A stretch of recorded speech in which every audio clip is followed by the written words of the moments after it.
shredded.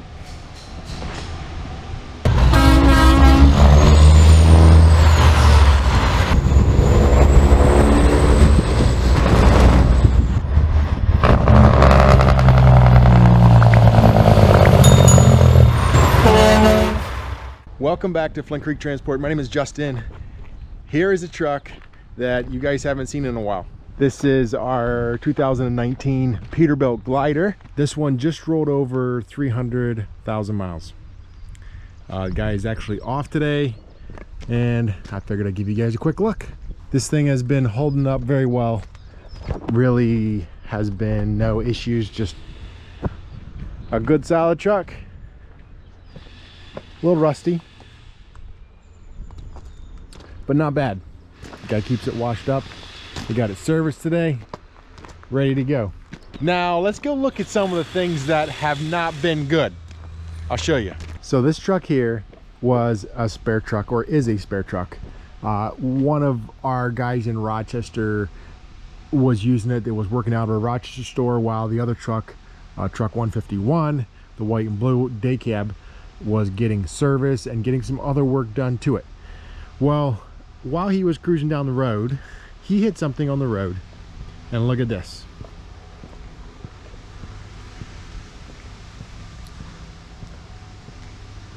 Yeah, hate when that happens.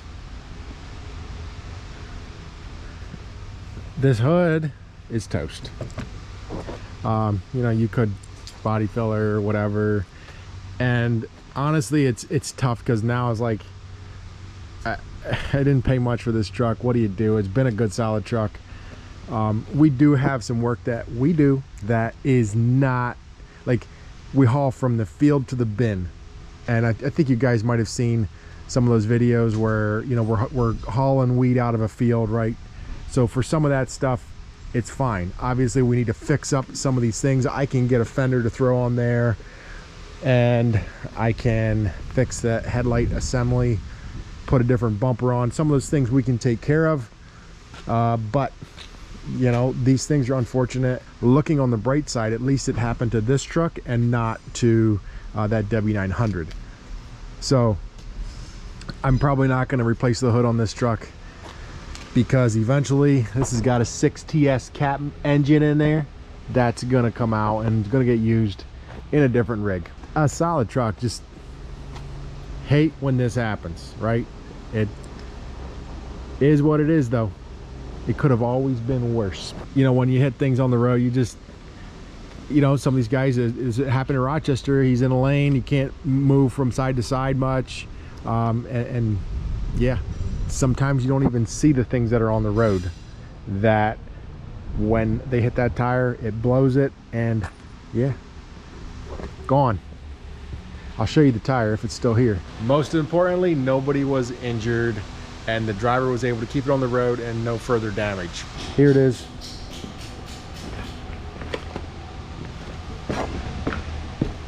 Shredded. When you have mechanics working in a shop, you want to give them the best tools, right? This gray manufacturing is built in the USA. High quality products. We haven't had any issues with their products.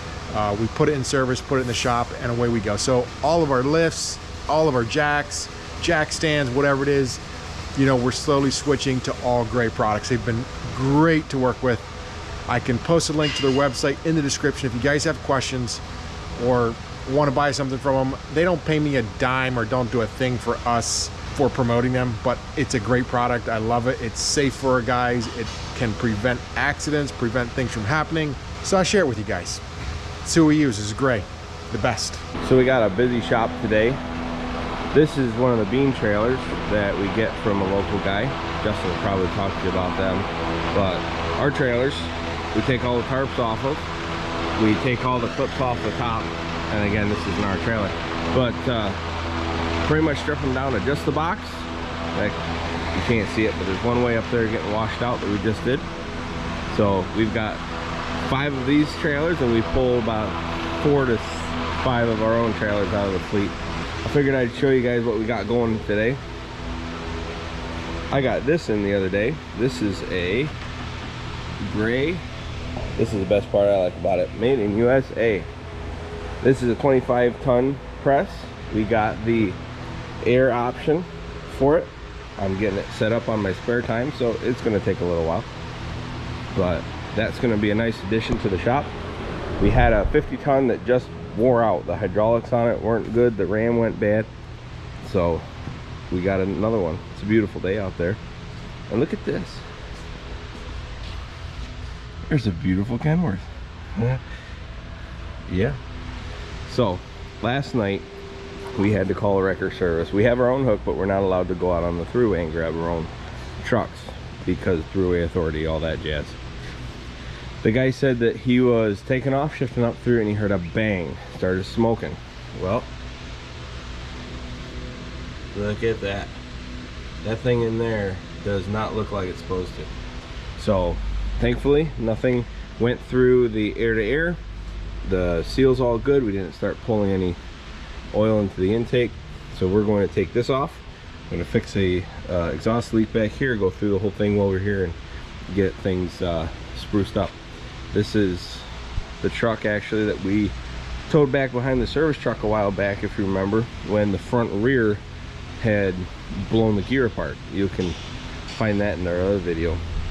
But this is what happens when you're on the side of the road and you're in a hurry and you forget to put the air down in the truck and pull out from underneath the dump trailer. That kingpin does a number to your back cross member.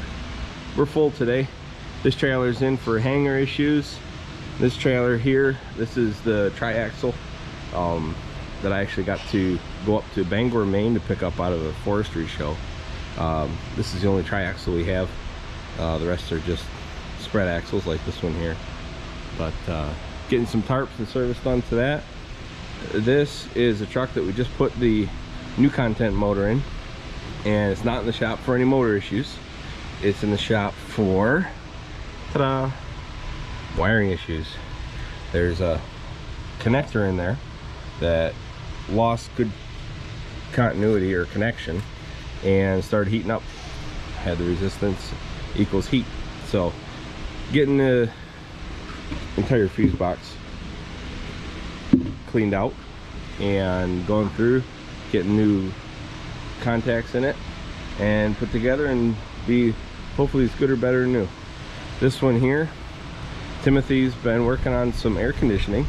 It had a York style compressor, and it's not sitting right here outside to show you, but it mounts up right in here, and you can see there's not a lot of room right there.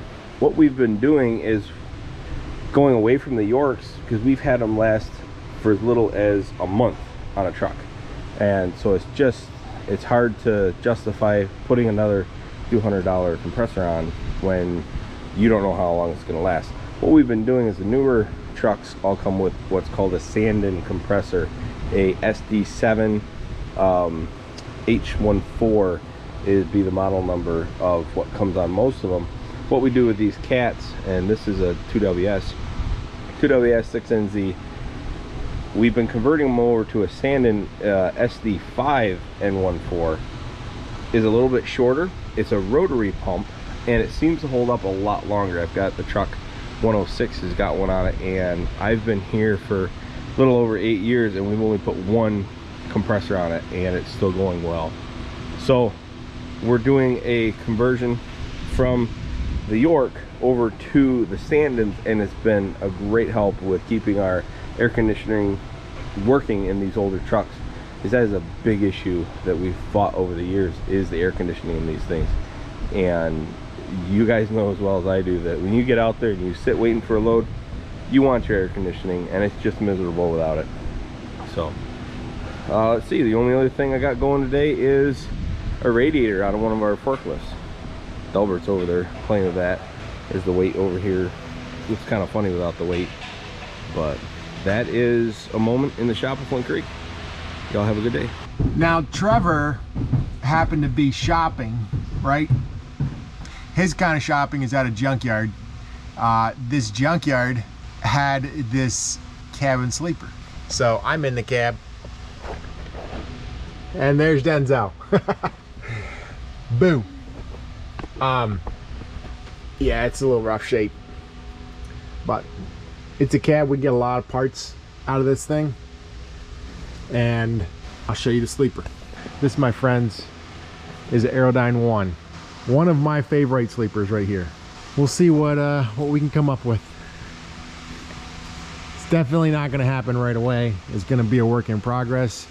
I still don't know exactly what we're gonna do, but I have some ideas and some things, and we're kind of bouncing them back and forth. And I'll keep you posted. I'm sure it'll be something fun, something hopefully that's looking pretty cool at the end of the day. But there it is, flat glass and the Aerodyne 1 bunk. I'm gonna do a little more trucking today, but I'm not going far. So actually all of our shop guys are in a meeting this morning. It's not really a safety meeting, it's more of a training meeting. We have the guys from Keith Manufacturing. They are the ones that manufacture the walking floors for the trailers. They are here doing some training, and I'll go introduce you guys to them, and I'll have them share a little bit of what they do. But first, I gotta go pick up a trailer. So all those guys are in there getting trained, and they asked me to run down the road and pick up a trailer at our just the neighbor guy that does some work on some of our trailers, some welding. So I'm gonna do that. You know what truck I'm taking?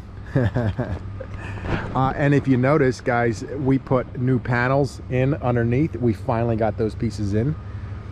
So that's the trim right underneath the door. So finally got those in. It definitely makes it look a little bit better. Kind of just closes that up, gives it a nice clean look. So this is for some of you guys that might have an issue with your clutch pedal and you think it's something else. Let me show you. So I hopped in here and I wanted to just bump up the cruise, right? I lean over, go to the cruise, bump it up, and nothing, right? It's dead. All you gotta do sometimes is just this clutch. It sticks. I don't know if there's a spring in there, that's right. But anyway, pull that out and there you go. You can hear it bump up in RPM. So, and that will also hinder your Jake brake from coming on. I think there's different settings you can do in the computer of these trucks, but that will affect the Jake brake from coming on as well if that's pushed in just a little bit. You can see it's not a lot of play. It's about an inch and a half in there. All right, heading down the driveway here. Looks like we got another rig coming in.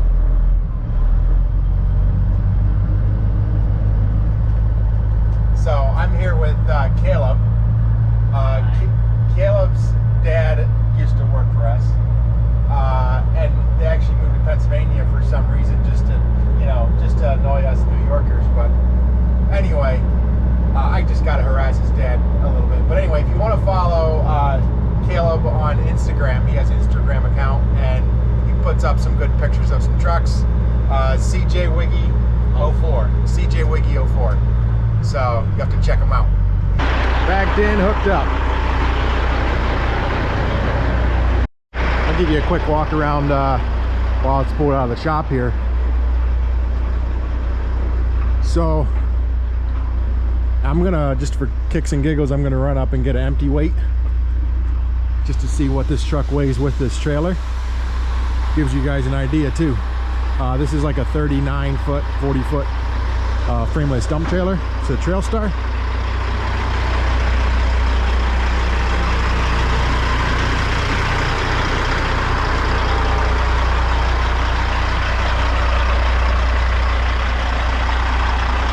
Looking pretty good.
this GoPro doesn't have zoom. I don't know if you can see it, but we're 33,000 even.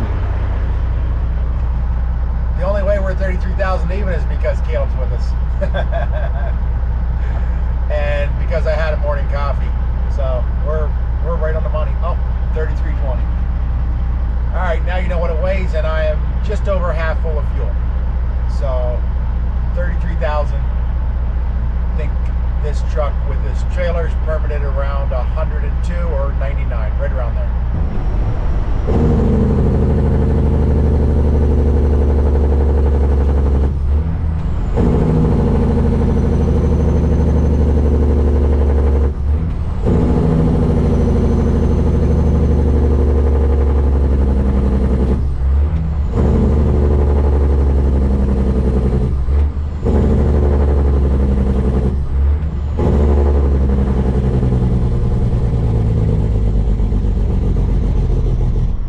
That's it for truck driving today. Sorry, guys. All right, guys, so I'm here with Ken and John. I'll let you guys introduce yourselves. Yeah, I'm Ken Harper. I'm the Eastern Customer Support Manager for Keith Manufacturing. I've been with the company for about 3 years now. Been in truck equipment roughly 36 years. My name is John Harris. I'm the product sales, if you want to call it product and information sales, also product and training, maintenance, repair, maintenance of that nature, and doing it for that nationwide. I've been with Keith around 23 years. Previously owning walking floors, Keith floors, and being out of the business. So I've been here pretty much since I was a little guy. Ever since Keith started making these things back in the early 70s, they're one of the first viable walking floor alternatives for unloading, horizontal unloading. So, we've been around a while, got a lot of experience with it from that standpoint. But like I said, I've been with Keith for 23 years and sort of trying to transfer a little knowledge to other guys as long as we go. There you go. And we have a lot of young guys working here, so they came out to just kind of train our guys. If you see behind us, we got a lot of parts and stuff on the table, and showing the different style floors, the maybe different problems or issues that can go wrong sometimes. So thank you guys for doing that. Is that something that you would do for anybody, or to go out and to do this kind of training? Absolutely. Absolutely. If we want our customers, end users, dealers to feel as comfortable as humanly possible with our equipment. Not everybody has the capability of being able to get out there and teach, one-on-one, and that's what we want to try to do. So it's conveying of knowledge about what we've accumulated over the decades as Keith's been in business, is that to try to disseminate information to people that will be helpful in their operation, to make things smoother. One of the biggest things we like to try to do with all of these procedures and these programs is to reduce the downtime and cost to the end users. That's the main thing that we like to try to do, because the end users actually support us. They provide it. People like yourself, Justin, that buy our product, you are our customer. And just like anybody else in the field that has this, they are our customer. They are our OEM manufacturer's customer, but they're also ours too. And we like to try to be the first line of defense back to problem solving, troubleshooting, and hopefully maintenance and repair for each one of the systems that they own. Yep. And Keith builds floors for pretty much any manufacturer, right? Correct. I mean, Correct. all the different trailer manufacturers. Yeah. So just because you don't have a Titan trailer doesn't mean you don't have a Keith floor. right. Correct. They build for many, and you guys have been around for how long? Keith's been around for over 50 years totally. Yeah. From that standpoint, but as far as viable manufacturing of a walking floor, 73 is around the first time that they started having those as a viable product line, and then that sort of changed itself into from agricultural products and farm products into waste, recycling, ice, fuel bunkers, coal bunkers, things of that nature, that sort of stationary systems that we have to do. So we've got a multitude of different industries that we work into. It's not just for walking floor trailers or truck bodies and that stuff, but it's basically for most any bulk commodity that we have out. So that's what we can do there. And when you say the name walk-in floor, always raises a lot of questions with people if they don't know what it is. And to see the walk-in floors operate is really cool. And I think you guys have seen that in some of the videos. I can post a link to show you what a walk-in floor does and how it works. But they're really cool. And you know, we love them. We have, I don't know, probably 14, 15 different walk-in floors. Most of them are Titans, but yeah, well, thank you guys for the support, and that's what means a lot to us, you know, for our guys to be able to know exactly how to work on them. It's important, and we appreciate you guys coming out. Absolutely. You know, you guys were here for what, since about 8:30 this morning? Yep. It's a little afternoon now. Yeah, a couple hours of training. We truly do appreciate it. Thank you. Yes, You know, sir. no, thank you for your hospitality. Yes, sir. Thank you Thank for your assistance, and most of all, we thank you for allowing us to come in to do this. Absolutely. Yep. Absolutely. Yeah, it's we feel like it's a value-added service that we like to try to add to the customer base and make sure that everyone has the opportunity that you have or had here that has our product line. Yep. So it is greatly appreciated. Awesome. Well, thank you guys. Yes, sir. Thank you. All right, guys. So our guys are getting trained, like I said, with Keith walking forward. Their sales reps are out, and it's a very good education day. But Keith Manufacturing, what they do is they manufacture the floors for these trailers, for these walk-in floor trailers. So there's only a handful of floor manufacturers. Keith is one of the main ones, and they manufacture the floors that get put into pretty much any walking floor trailer. So if you're buying a Mack trailer, if you're buying Peerless, Timpty, whoever makes walking floor trailers, it's probably going to be a Keith floor. I'll show you what I mean when I say walking floor trailer. So these Titans that we get, these are walking floor trailers, right? Titan builds the frame, the structure, you know, the walls and all that, and Keith builds the floor.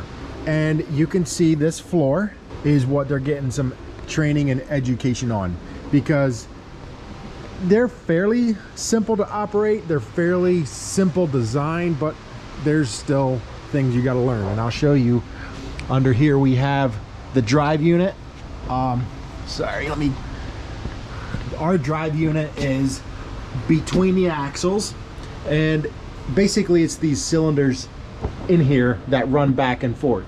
So you can see there's a couple valves, there's these cylinders, there's hoses.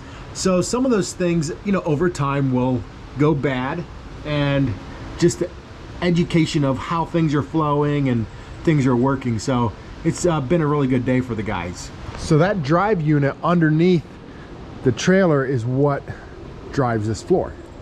So, and that is run by a PTO pump on the truck, basically hydraulic lines, hydraulic pressure that powers that. So it's a pretty cool system, pretty cool design, but it does make these trailers heavier. Thanks for watching this video. Don't forget to subscribe to the channel. We'll see you in the next one. Peace out.